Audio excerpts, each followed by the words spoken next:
subscribe usakhehleezi ngifuna mhlambe ungitshele ukuthi beku easy kangakanani ukuthi ke ushare ulwazi nabanye abantu abangabelaphi bendabuko njengoba sazi ukuthi kunokucabanga noma kunokukhola ukuthi akukho kwabelana okukhona phakathi kwezinyanga noma kwabantu abalapha ngokwesintu uthema ufika eGhana nixoxa nibonisana ukwabelana bengakanani.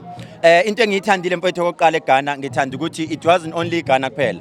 Ghana kade sinabo cabanga ukuthi maybe bebe u12 base Ghana, then besinabo base France maybe bebe u2. Sinabantu base Burkina Faso, bekunabantu base Algeria, bekunabantu base Nigeria, bekunabantu base Tokyo.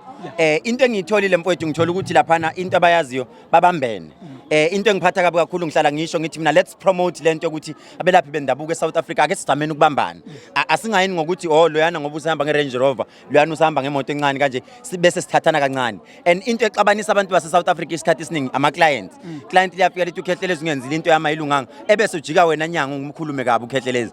Asizameni ukubheka phana, sicobelelene ulwazi, sibombane, sibambane siyabelaphi bendabuko ukuze lento siyiqophe siye phambili. Ngoba into engiyibhekile kakhulu mfowethu cha abantu 87% bayakholela ezinyangeni, inkinga ukuthi bayabenyonyoba bayafihla.